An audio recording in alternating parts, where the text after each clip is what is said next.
I'm going to recognize myself for my period of questioning now. I'm going to start with just saying a few comments about Iran and then asking some questions outside of that. And the comments just bear on what you just said, Mr. Castro. We have an important role here.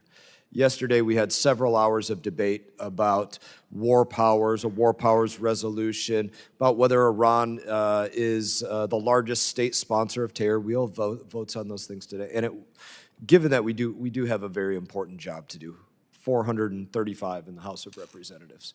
It was astounding to me that there couldn't even be any level of nuance about the threat that Iran poses. When we have members of Congress here that have voted numerous times to say Iran is the largest state sponsor of terror, or the Iran proxies this, or their participation in October 7, or we literally, almost every single member, Republican and Democrat, voted to say that their nuclear program is this existential threat, and literally, to use the verbiage of the bill that members voted on, use any and all means necessary to eliminate it. And to have members vote on that and vote yes, and then want to come forward this week and say, nah, no threat at all from Iran. No, they've been doing this literally every single day. They killed 3 Americans a year and a half ago in Jordan. They knocked aircraft off of our ships. They hit merchant marine vessels. They fly drones at U.S. Navy vessels.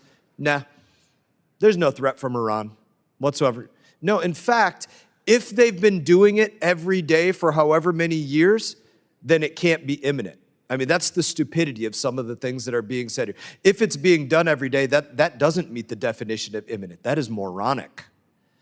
So I'm going to leave my comments about that there. I want to talk about some other things more related to your work. And it's been brought up by me, by others. Some people call these things waste. Some people call these things good programs.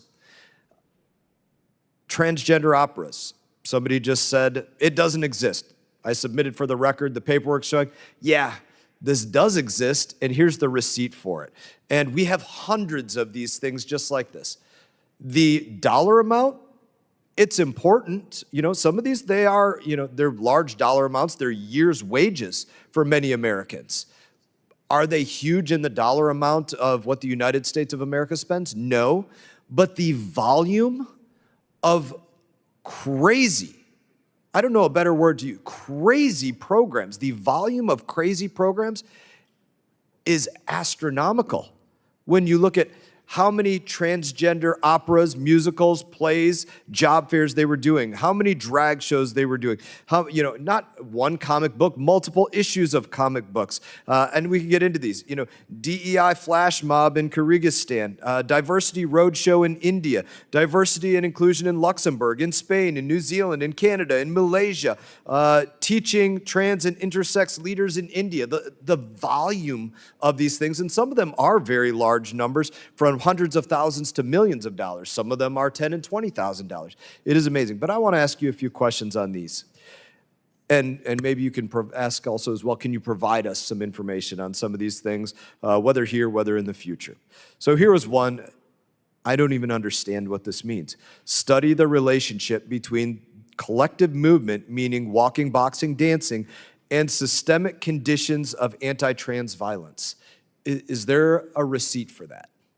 So I actually came prepared to this hearing with certain details on all of these grants, but to the extent there are additional internal records, we'd be happy to work with the committee to provide them, and I'm happy to supplement the record with a list of USA spending, records and other things. It's literally very helpful, because as you witnessed yourself, we will have members literally say, nah, Republicans just made that up. That didn't exist. You shouldn't be sidelining funding from these agencies. They weren't really doing these things. And their hand is in the cookie jar, and they won't believe it. They probably won't even believe it if you submit the records. But I would prefer you submit the record. Can you tell me what is queering the map? So I think we were trying to make the maps more gay.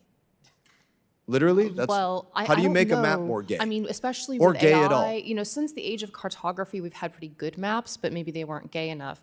So I know also, I took critical theory in college. I think sometimes people use queer as a verb. I do understand that the maps that we were trying to make gay were, I think, of Czechia and Slovakia, so maybe those countries asked for it. I doubt it, but I don't know. We do have real things to work on in Congress, like what's going on with the imminent threat of Iran, and it is embarrassing that we have to talk about the fact that things like this were funded. Non-binary and trans francophones, linguistic attitudes and ideologies towards inclusive French in Montreal, Canada, these things.